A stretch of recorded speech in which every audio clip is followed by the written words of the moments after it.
ಮೈಸೂರಿನಲ್ಲಿ ಕಾಂಗ್ರೆಸ್ ಅಭ್ಯರ್ಥಿ ಎಂ ಲಕ್ಷ್ಮಣ್ ಭರ್ಜರಿ ಮತಬೇಟೆ ನಡೆಸಿದ್ದಾರೆ. ರ್ಯಾಲಿ ಮೂಲಕ ಮನೆ ಮನೆಗೆ ತೆರಳಿ ಎಂ ಲಕ್ಷ್ಮಣ್ ಮತಯಾಚನೆ ಮಾಡಿದ್ದಾರೆ. ತಮ್ಮ 5 ಗ್ಯಾರಂಟಿಗಳು ಅದೇ ರೀತಿಯಾಗಿ ಹೊಸದಾಗಿ ಕೊಡುವಂತಹ ಗ್ಯಾರಂಟಿಗಳ ಬಗ್ಗೆಯೂ ಕೂಡ ಜನರಲ್ಲಿ ಮನವಿ ಮಾಡಿ ಅದನ್ನು ಮನವರಿಕೆ ಮಾಡಿ ಮೈಸೂರಿನ ಎನ್ಆರ್ ಕ್ಷೇತ್ರದಲ್ಲಿ ಕಾಂಗ್ರೆಸ್ ಅಭ್ಯರ್ಥಿ ಮಿಂಚಿನ ಸಂಚಾರ ನಡೆಸಿದ್ದಾರೆ. ನಜರ್ಬಾದ್, ಉದಯಗಿರಿ, ಶಾಂತಿನಗರ, ಇಟ್ಟಿಗೆಗೂಡು, ವೀರನಗೆರೆ, ಗಾಂಧಿನಗರ ಸೇರಿ ಹಲವೆಡೆ ಕ್ಯಾಂಪೇನ್ ಮಾಡಿದ್ದಾರೆ. ಗ್ಯಾರಂಟಿ ಯೋಜನೆಗಳನ್ನು ಜನರಿಗೆ ತಿಳಿಸುವಂತಹ ಕೆಲಸವನ್ನು ಎಂ ಲಕ್ಷ್ಮಣ್ ಅವರು ಮಾಡಿದ್ದಾರೆ.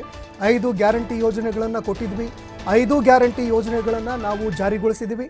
ಅದೇ ರೀತಿಯಾಗಿ ಕೇಂದ್ರದಲ್ಲಿ ನಮ್ಮ ಸರ್ಕಾರ ಬಂದರೆ 25 ಗ್ಯಾರಂಟಿ ಯೋಜನೆಗಳನ್ನು ಜಾರಿ ಮಾಡ್ತೀವಿ ಅಂತ ಇದೇ ಸಂದರ್ಭದಲ್ಲಿ ಜನರಿಗೆ ಮನವರಿಕೆ ಮಾಡಿದ್ದಾರೆ.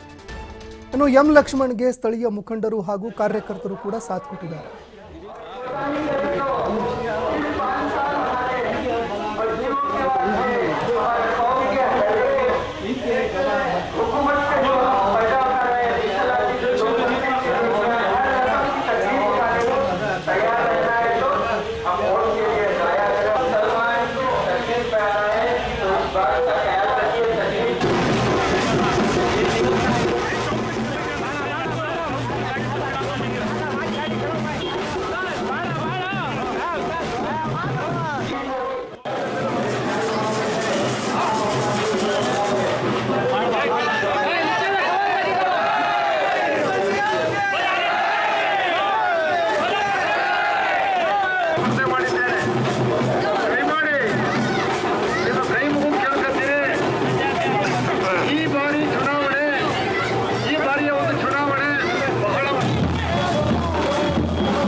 ಇನ್ನು ದೃಶ್ಯಾವಳಿಯಲ್ಲಿ ನೋಡ್ತಾ ಇದ್ದೀರಿ, ಆ ಎಂ ಲಕ್ಷ್ಮಣ್ ಅವರಿಗೆ ಎಲ್ಲೆಡೆ ಭರ್ಜರಿ ಸ್ವಾಗತ ಸಿಗ್ತಾ ಇದೆ.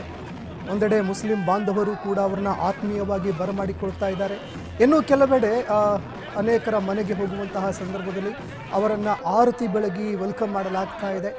ಇನ್ನು ಅದೇ ರೀತಿಯಾಗಿ ಮನೆ ಮನೆಗೆ ತೆರಳಿ ಅವರು ಕ್ಯಾಂಪೇನ್ ಮಾಡ್ತಾ ಇದ್ದಾರೆ. ಯಾಕಂದರೆ ಒಬ್ಬ ಸಾಮಾನ್ಯ ಕಾರ್ಯಕರ್ತನಾಗಿರುವ ನನಗೆ ಕಾಂಗ್ರೆಸ್ ಟಿಕೆಟ್ ಕೊಟ್ಟಿದೆ, ಪಕ್ಷ ಟಿಕೆಟ್ ಕೊಟ್ಟಿದೆ. ಹೀಗಾಗಿ ಈ ಬಾರಿ ಮತವನ್ನು ನೀಡಿ ನನ್ನನ್ನು ಗೆಲ್ಲಿಸಬೇಕು. 5 ಗ್ಯಾರಂಟಿ ಯೋಜನೆಗಳ ಒಂದು ಭರವಸೆಯನ್ನು ನಾವು ರಾಜ್ಯದಲ್ಲಿ ಕೊಟ್ಟಿದ್ವಿ. 5 ಭರವಸೆಯ ಗ್ಯಾರಂಟಿಗಳನ್ನು ನಾವು ಈಡೇರಿಸಿದ್ದೀವಿ. ಅದರ ಲಾಭವನ್ನು ಕೂಡ ಈ ರಾಜ್ಯದ ಮಹಿಳೆಯರು, ಅದೇ ರೀತಿಯಾಗಿ ಅನೇಕ ಕುಟುಂಬಗಳು, ಲಕ್ಷಾಂತರ ಕುಟುಂಬಗಳು ಪಡೆದುಕೊಳ್ತಾ ಇದ್ದಾವೆ. ಹೀಗಾಗಿ ಮುಂಬರುವಂತಹ ಈ ಒಂದು ಲೋಕಸಭೆ ಚುನಾವಣೆಯಲ್ಲಿ ಗೆಲ್ಲಿಸಿದ್ದೇ ಆದರೆ, ಕೇಂದ್ರದಲ್ಲಿ ನಮ್ಮ ಸರ್ಕಾರ ಬಂದಿದ್ದೇ ಆದರೆ 25 ಗ್ಯಾರಂಟಿಗಳನ್ನು ನಾವು ಕೊಡ್ತಾ ಇದ್ದೀವಿ. ಮಹಿಳೆಯರಿಗೆ 1 ಲಕ್ಷ ಹಣ, ಅದೇ ರೀತಿಯಾಗಿ ಯುವಕರಿಗೆ 1 ಲಕ್ಷ ಹಣದವರೆಗೆ ಭದ್ರತೆಯನ್ನು ಕೂಡ ನೀಡುವಂತಹ ಕೆಲಸವನ್ನು ಮಾಡ್ತೀವಿ. ಅದೇ ರೀತಿಯಾಗಿ ರೈತರಿಗೂ ಕೂಡ ಕೆಲವು ಗ್ಯಾರಂಟಿಗಳನ್ನು ಕೊಡುವಂತಹ ಕೆಲಸವನ್ನು ಮಾಡಲಾಗಿದೆ. ಈ ಎಲ್ಲ ಗ್ಯಾರಂಟಿಗಳನ್ನು ಈಡೇರಿಸುವಂತಹ ಕೆಲಸವನ್ನು ನಾವು ಮಾಡ್ತೀವಿ.